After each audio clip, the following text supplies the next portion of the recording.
Assalomu alaykum, dasturlarimiz davom etadi. Xabaringiz bor, davlatimiz rahbarining 2025-yil 2-aprelda yoqilg'i energetika sohasida bosor mexanizmlarini joriy etishda ehtiyojmand aholini davlat tomonidan qo'llab-quvvatlashning qo'shimcha chora-tadbirlari to'g'risidagi qarori qabul qilingan edi.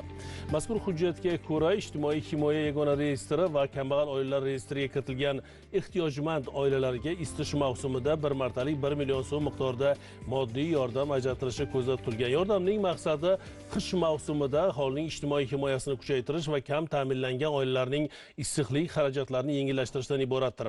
Bugungi muloqotimiz mavzusi shu vaqtda studiyaga ijtimoiy himoya milliy agentligi mas'ul xodimlari Botir Bafoyev, Jasur Mirsoatov va Shohruh Toshpo'latovlarni taklif etganmiz. Studiyamizga xush kelibsiz, hurmatli mehmonlar. Bugun ushbu dolzarb mavzu yuzasidan muloqot qilamiz. Sizga bir qator savollarimiz bor.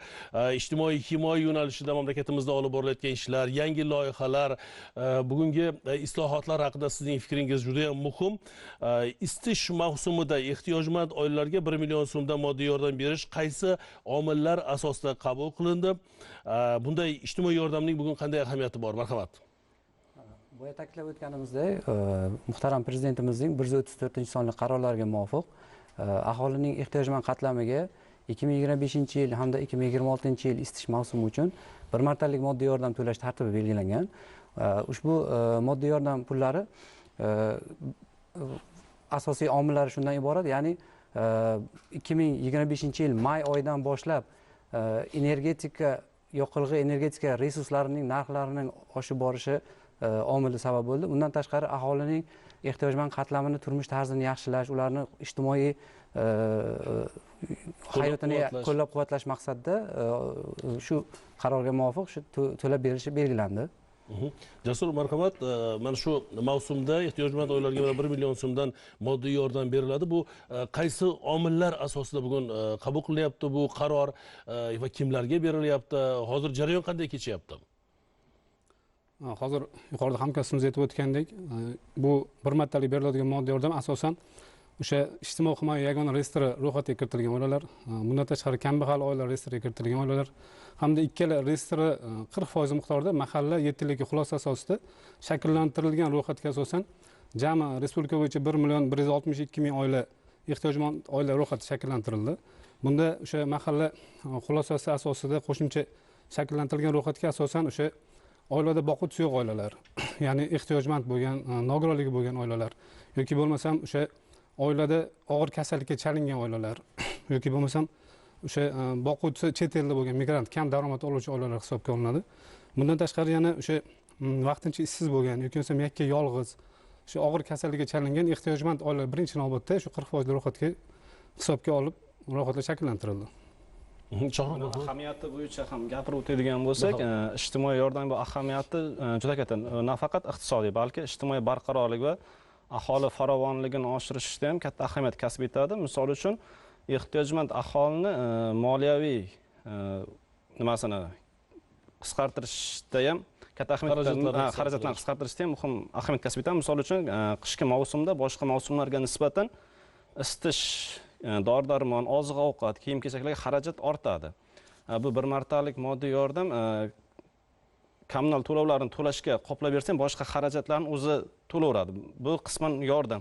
Bundan tashqari kambag'allik darajasini ham kamaytirishga yordam beradi.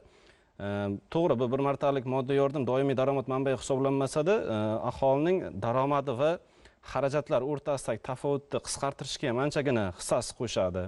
Bundan tashqari ijtimoiy adolat va davlatning xalqqa g'amxo'rligini ifoda etadi. Ya'ni bunday yordamlar inson qadri uchun tamoyilni amaliyotda ko'rsatib beriladi. Ya'ni bunda fuqarolarga davlat tomonidan e'tibor va ularning g'amxo'rligini ham aks ettiradi deb o'ylaymiz buni. Rahmat. Yangi ijtimoiy himoya modelimiz jamiyatning quyi bo'g'ini bo'lgan mahalladan boshlab har bir xonadon va bugun oilani qamrab olganligini ko'rishimiz mumkin. Botir aka, bugungi jarayonlar, islohotlar, bugun mana ijtimoiy xodim mahallada faoliyat yurityapti. Uning faoliyati qanday bo'lyapti? Unga qanday vazifalar bugun yuklangan? Shu haqida ham bizga ma'lumot bersangiz. Ijtimoiy himoya milliy agentligidan tomonidan bu yo'nalishda ancha-muncha ishlar amalga oshirilmoqda. Boya ta'kidlab o'tayotganingizdek, hattoki o'sha har bir mahallada ijtimoiy xodim tizimi tashkil qilingan. Bu ijtimoiy xodim o'sha mahalladagi ijtimoiy himoyaga muhtoj bo'lgan qatlam oilalarni aniqlab, ular bilan individual reja ishlab chiqib, ular bilan ishlash, undan tashqari ularga o'sha ehtiyojmand oilalarni qo'llab-quvvatlash bo'yicha ishlab chiqilgan dasturlarni o'sha quyi tizimgacha yetib borishini ta'minlaydi. Mana shu mablag'ni yetib borishda ijtimoiy xodimning qanchalik bo'lgan hissasi bor mahallada? Chunki bilamizki, mahallada kollegial bu muhokama bo'ladi, mahalla raisi va boshqa ishtirokchilar asosida o'tadi. Mana shu qaror chiqarishda mahalladagi ijtimoiy xodimning vazifasi, uning o'rni qanday bo'lgan? Ijtimoiy xodim bu yerda mahalla yettiligini ishtirokida o'rganib chiqiladigan nomzodlarni, ya'ni o'sha kam ta'minlangan ehtiyojmand oilalarni aniqlab, mahalla yettiligi bilan birgalikda uni kompleks o'rganib chiqib, o'sha oilani haqiqatan ehtiyojmandligini, haqiqatan o'sha kam ta'minlanganligini, qaysi ijtimoiy xizmatga muhtojligini birgalashib o'sha mahalla yettiligi bilan birgalikda ko'rib chiqadi. Bunda asosan ijtimoiy xodim ushbu oilalarni xatlov asosida o'rganib chiqib, o'sha mahalla yetiligiga taqdim qiladi. Demak, har bir ijtimoiy xodim o'zi mahallasida yashayotgan o'sha ijtimoiy himoyaga muhtoj bo'lgan, demak, fuqarolarni biladi. Va bugun jarayon qanday kechyapti? Shohrux. Bugungi bu haqda to'xtalayotgan bo'lsak, O'zbekiston Respublikasi Prezidentining o'sha 134-sonli qarori bo'yicha moddiy yordam adolatliligini taqsimlash va suiiste'mollarning oldini olish bo'yicha asosiy ustuvor vazifalar belgilab berilgan. Bu jarayonda shaffoflik, hisobdorlikdan tashqari jamoatchilik nazoratini kuchaytirish bo'yicha ham vazifa belgilab berilgan. Ya'ni bunda ehtiyojmand oilalarni aniqlashda avtomatlashtirilgan tizimi joriy qilindi. Bundan tashqari aytayotganimizdek, yagona reyestr axborot tizimi orqali ehtiyojmand oilalarni aniqlashda avtomatlashtirilgan tizimi joriy qilindi. Ya'ni bu tizim orqali biz aholini elektron o'sha avtomatlashtirilgan holatda ularning ko'chmas mulklari, avtotransport vositalari, ularni daromad manbalarini elektron shaklda aniqlaymiz. Undan tashqari reyestrga kirmoqchi bo'lganlarni mahalla yettiligi tomonidan nomiga rasmiylashtirilmagan, lekin foydalanuvda bo'lgan daromad manbalarini aniqlash mexanizmlari ham joriy qilinadi. Demak, hamma ma'lumotlar mana shu avtomatlashtirilgan tizimda bo'ladi va bu jarayonda shaffoflikni ham ta'minlaydi. Shunaqa. Xolislikni ham ta'minlaydi. To'g'ri qaror chiqarishimizga bu asos bo'ladi va o'sha haqiqiy shu moddiy yordam yoki ko'maklar o'zini egasiga yetib boradi. Jasur, marhamat. Moddiy yordam pullari hozirgi kunda endi o'sha yuqorida aytib o'tganimizdek jami o'sha 1,162 million oila ro'yxatlari shakllantirilgan bo'lsa, bunda endi o'sha aholiga qay tartibda to'lanishini misol uchun gapirib beradigan bo'lsak, bu ro'yxat hammasi ijtimoiy himoya yagona reyestr ro'yxati dasturida jamlanadi. Ijtimoiy himoya yagona reyestr dasturi o'sha turli xil o'sha vazirlik idoralari bilan integratsiya jarayonlari yo'lga qo'yilgan. Bu birinchi navbatda o'sha tijorat banklari bilan o'sha ro'yxatdagi oilalarning barchasini tijorat banklari bilan integratsiya jarayonida, ya'ni o'sha fuqarolarning nomida plastik kartasi mavjud emasligi birinchi navbatda tekshiriladi. Agar haqiqatda plastiklar mavjud bo'ladigan bo'lsa, to'g'ridan to'g'ri plastik kartalarga o'tkazib beradi. Bugungi kunda o'sha 1,6 trillion so'm mablag' moliyalashtirildi. Hozirgi kunda 990 milliard so'm to'lab berildi. Qolgani bank kassalari orqali fuqarolarga o'sha mahalla hududlarida yoki tijorat banklarining o'zlarida hozirgi kunda tarqatilmoqda. Bu jarayonda qaysi idoralar mas'ul etib belgilangan? Bu jarayonda banklari, mana ijtimoiy himoya milliy agentligi yana bu jarayonda asosan o'sha tijorat banklari birinchi navbatda o'sha mahalla yettiligini aytadigan bo'lsak, mahalla yettiligi o'sha 40% ro'yxatni shakllantirishda asosiy mas'ullardan biri u mahalla yettiligi. To'laqonli ishtirok etadi. Undan tashqari o'sha ijtimoiy xodimlar, inson markazlari, tuman shahar hokimliklari, chunki yakuniy o'sha 40% ro'yxatlarni o'sha tuman shahar hokimliklari tomonidan tasdiqlab beriladi. Bundan tashqari o'sha tijorat banklari, moliya bo'limlari ishtirok etadi to'laqonli. Botir aka, mazkur moddiy yordam kimlarga beriladi? Ehtiyojmand oila deganda aniq qaysi toifalar nazarda tutilgan? Ehtiyojmand oila deganimiz bu haqiqatan ijtimoiy himoya milliy agentligining ijtimoiy reyestr axborot tizimida ro'yxatda turuvchi oilalar, ya'ni kam ta'minlangan ehtiyojmand oilalar. Bundan tashqari o'sha reyestrda turgan, ro'yxatda turgan oilalarning mahalladagi sonidan kelib chiqib 40% dan oshmagan holda mahalla yettiligi tomonidan ro'yxatlar shakllantirildi. O'sha ehtiyojmand oilalar birinchi navbatda boquvchisini yo'qotgan oilalar hamda o'sha uzoq muddatli kasallik bilan chalingan oila a'zolari bor oilalar, undan tashqari nogironligi bor oilalar, gazlashmagan ko'p qavatli xonadonlarda yashovchi oilalar kiradi. Bunda o'sha boya hamkasbim ta'kidlab o'tganlaridek, Bu hammasi avtomatlashtirilgan tarzda aniqlashtiriladi. Ya'ni mahalla yetiligi tomonidan aniqlangan 40% ro'yxat avtomatlashtirilgan tarzda baholash, ya'ni scoring tizimidan o'tadi. Bu scoring tizimida fuqarolarimizni mol mulklari, avtotransport vositalari borligi o'rganib baholanib chiqiladi. Buning natijasida hozir bizda 99 mingdan oshiq oilaning, ya'ni oilaviy daromadi yaxshi, ya'ni barqaror oila aniqlanib, ular ro'yxatdan chiqarilishi ta'minlandi.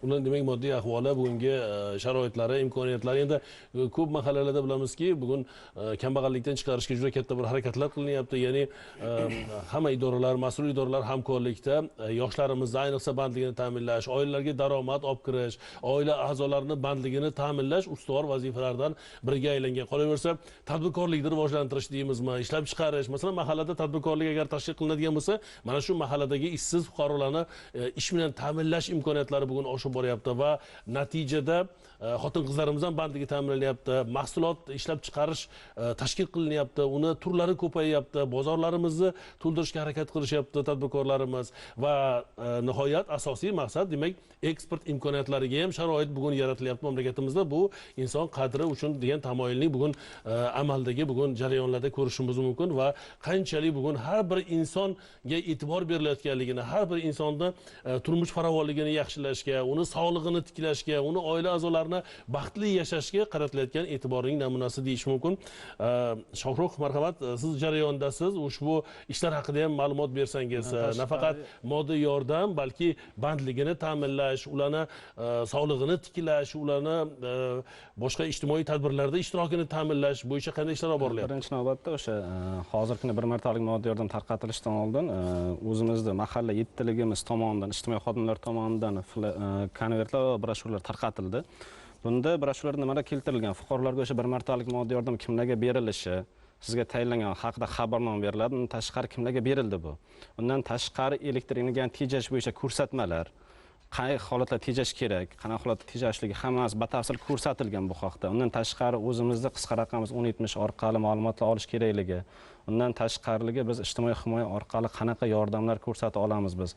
Shu haqda barcha ma'lumotlar ko'rsatib o'tilgan. Undan tashqari bizda o'sha ijtimoiy himoya reyestr axborot tizimi orqali o'sha bolalar nafaqasi, moddiy yordam nafaqasi va boshqa nafaqalar ham, faqatgina nafaqa emas, undan tashqari yuridik xizmatlar, psixologik xizmatlari, protez ortopediya mahsulotlarini olish va boshqa xizmatlar barchasi bilan namoyon etgan.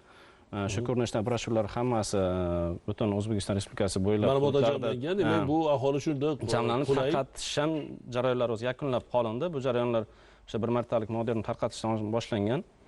Ular ham yakunlanib qoldi. Jasur, boya siz o'sha tarqatilgan summalar haqida gapirdingiz. Moddiy yordam puli qay tarzda beriladi? Bank orqali, inson yoki yagona reyestr tizimi orqali yoki boshqa usuldami? Shular haqida ham ma'lumot bersangiz. Bu bir martalik moddiy yordam albatta o'sha tijorat banklar orqali beriladi. O'sha birinchi navbatda reyestr ro'yxati shakllantirilgandan keyin yuqorida aytib o'tganimizdek, o'sha tijorat banklaridan o'sha fuqarolar o'zlari yashab turgan tijorat banklariga murojaat qilgan holda yoki bo'lmasam o'sha banklarni o'sha mahalladagi sayyor kassalar orqali bemalol o'sha joyga chiqqan holda o'zlari bir martalik moddiy yordam olishlari mumkin. Bugun hududlarimizda bu jarayon qanday tashkil qilingan? Bu hududlarda nafaqat poytaxtda, masalan, viloyatlarimizda, Qoraqalpog'iston Respublikasida, bu barcha respublika bo'yicha hammasi birdek tashkil qilingan. Ya'ni birinchi navbatda o'z asosiy bizada fuqarolarimiz ko'p qismi o'sha plastik kartalarda o'sha nafaqalarni olib keladi. Demak, aytmoqchimizki, ya'ni reyestrda turgan oilalarimiz bir 95% o'sha plastik kartalarda qamrab olingan. To'lov manimcha muammo bo'lmaydi. 90% o'sha plastik kartalarda moliyalashtirib berildi.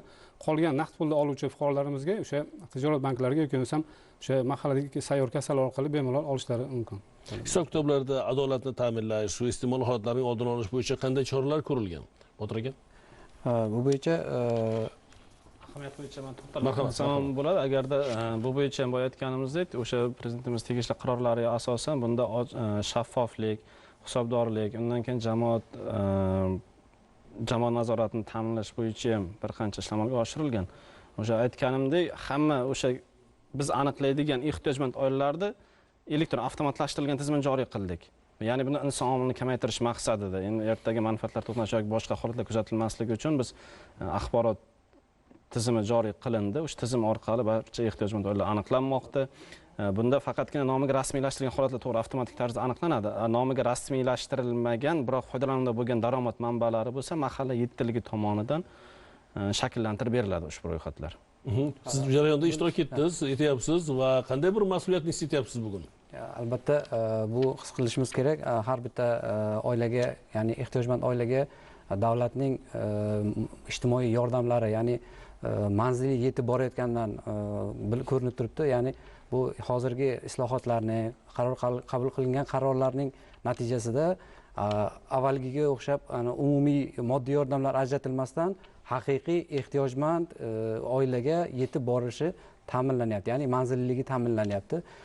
Bundan tashqari nafaqatgina ijtimoiy himoya milliy agentligidan tomonidan kompensatsiya pullarini to'lash, ya'ni moddiy yordamlarni to'lash emas, bu bo'yicha ya'ni aholiga energiya samaradorligini oshirish bo'yicha tizimli ishlar tashkil qilingan. Bulardan bittasini aytib o'tadigan bo'lsak, hudud gaz ta'minot hamda elektr tarmoqlari korxonalari bilan hamkorlikda ishlab, o'sha ortiqcha iste'mol, ba'zi me'yordan ortiqcha iste'mol qilib kelayotgan iste'molchilarning ro'yxatlari ushbu tashkilotlarga berilib, ular bilan birgalikda ishlab, bu oilalarni energiya samaradorligini oshirish, ya'ni ehtiyojmand oilalarning yukini, ya'ni boya ta'kidlab o'tganimizdek, ularning ortiqcha xarajatlarini kamaytirish yo'llarini qilyapmiz. Hozirda bu borada ancha-muncha ishlar amalga oshirildi.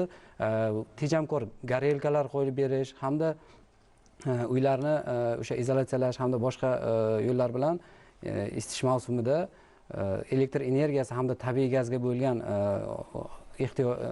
iste'molni kamaytirish yo'llari. U sarfni ham demak kamaytirish, o'sha iste'molni ham demak o'z o'rniga qo'yish, o'sha texnologiyaga ham, o'sha jihozga ham juda ko'p bog'liqligini ko'ramiz. Chunki ko'p xonadonlarda eski o'sha mana garelka deyapsiz, eski isitish vositalari, eski masalan muzlatgich ishlatish muddati o'tgan masalan texnikalarni ko'rish mumkin. Bu almashtirilishi ham demak energetikani tejashga, demak samaradorlikni yanada oshirishga juda katta yordam beradi. Buning uchun o'sha ijtimoiy himoyaga muhtoj bo'lgan oilalariga kirib borib, ularga demak mana shu narsalarni agar qo'llaydigan bo'lsak, bu juda katta qo'shimcha yordam bo'ladi deyish mumkin. Chunki ularni bu jarayondagi demak ishlarni ham tashkillashtirishda, aynan o'sha qish qirovli kunlarda ham samarali foydalanishiga yordam beradi. Marhamat. So'rab. Bundan tashqari hozir hamkasbim aytgandek, bu tejamkorlik hammamiz uchun o'zi kerak deb o'ylayman. Chunki bu tejamkorlik bu davr talabi, tejamkor bo'lishimiz kerak. Bundan tashqari o'sha aytayotganimizdek, tarqatgan ma'lumotlarimizda ham o'sha broshuralarimizda hammasi keltirib o'tilgan. Qay holatda tejashligi, qanaqa lampalar qo'yishligi, o'sha lent lampalari, undan tashqari energiya tejamkor gaz plitalari, hamma narsasi bo'yicha tushuntirishlar berilgan. Undan tashqari, misol uchun o'zimiz ham kuzatamiz, telefonimiz zaryadkada qoladi yoki televizor o'chirgan bo'lsak ham sug'urmasdan qolib ketadi. Bu ham anchagina elektrni besamar yo'qotganimizni ko'rsatib qo'yadi bu narsalar ham. Shunda ham men o'ylayman, bu hamma ko'rsatib berayotgan ma'lumotlarimizga hech kim befarq qolmaydigan umiddamiz. Tejamkorlikka demak har birimiz o'zimiz oilada mas'uliyatni his etishimiz kerak. Har birimiz oilamizdan boshlashimiz kerak, farzandlarimizga o'rgatishimiz kerak. Nafaqat elektr energiya, balki suvni tejash haqida yoki elektr energiyani iste'molini o'z o'rniga qo'yish kerak. O'sha keraksiz vositalarni o'chirib qo'yish va undan samarali foydalanish bo'yicha ham bir qator ishlar olib borilyapti. Marhamat. Albatta, ijtimoiy himoya milliy agentligi tomonidan ushbu yo'nalishda yana 700 dan oshiq media materiallar tayyorlanib, ijtimoiy tarmoqlarda, ommaviy axborot vositalari bilan hamkorlikda fuqarolarimizga ushbu yo'nalishda tushunchalar berib, mana bu ajratilayotgan bir martalik moddiy yordamlar hamda ajratilayotgan kompensatsiya pullari to'g'risida ma'lumot berib borilyapmiz. Bu ma'lumotlar demak targ'ibot tashviqot tadbirlari aholini bu boradagi savodxonligini oshiradi, bilimlarini mustahkamlaydi, tajribasini oshiradi. Agar o'sha zarur ma'lumotlar haqida tushunchaga ega bo'lsa, demak o'sha hayotiy jarayonlarda demak faoliyatida juda asqotadi har bir oilada. Endi kirib boryapsizlar, oila a'zolari bilan muloqot qilyapsizlar. Jasur, mana ko'p siz muloqot qilasiz fuqarolar bilan, ayniqsa ijtimoiy himoyaga muhtoj fuqarolarimiz bilan. Ehtiyojmand oilalarning isitish, yoqilg'i, elektr yoki gaz to'lovlarini yengillashtirishda bu yordam qay darajada samara beradi deb o'ylaysiz? Ular bilan muloqot qilganingizda ularning xursandchiligi qanday bugun? Ularning kayfiyati qanday yurtdoshlarimizni? Marhamat. Hozir yuqorida ta'kidlab o'tganimizdek, bu ehtiyojmand oilalarni faqatgina 2025-26 yil isitish mavsumidamiz. Ya'ni bu o'tgan yil, ya'ni 24-25 yillarda ham bu faqatgina o'sha qish mavsumida tatbiq etilgan. Bunda 270 ming so'mdan bir martalik moddiy yordam to'lab berilgan fuqarolarga. Fuqarolar haqiqatan bundan minnatdor.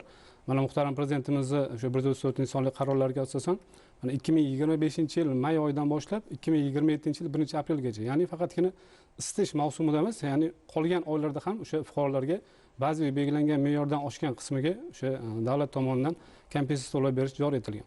Bugungi kunda 1.7 million oilalardan arizalar qabul qilingan bo'lsa, shundan 1.4 million oilalarga o'sha belgilangan kam ta'minlangan oila mezonlariga to'g'ri kelgan. Shundan ba'zi me'yordan oshgan qismiga, ya'ni 350 ming oilaga bugungi kungacha 18.3 milliard so'm mablag'lar moliyalashtirib berildi.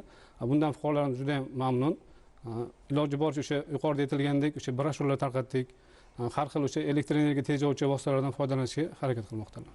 Demak, oilalarga kirib boryapmiz, ularga aytganingizdek ma'lumotlar tarqatib, o'zimizni xizmatlarimizni taklif qilib yoki ularning fikr mulohazalarini eshitib, demak, ishimizda ham biz faoliyatimizda ham ularning fikr mulohazalari bugun asqotayotganligini ko'rishimiz mumkin. Doimiy muloqot aholi bilan ularni muammolarini hal qilishda, ularning masalalarini yechishda, zarur bo'lganda o'sha tibbiy yordam deymizmi yo boshqa ijtimoiy ko'maklarni olishida, demak, xalq bilan muloqot bu juda katta yordam beradi, samara beradi. Hurmatli ekspertlar, bugungi tashrifingiz va bizga bergan ma'lumotlar uchun sizga rahmat. O'ylaymizki, ijtimoiy himoya borasidagi loyihalar, ularning samarasi, yangi olib borilayotgan bir loyihalarni bir tatbiq etilayotganligi va sizning faoliyatingiz bilan bog'liq jarayonlar haqida biz keyingi muloqotlarimizda suhbatlarimizni davom ettiramiz.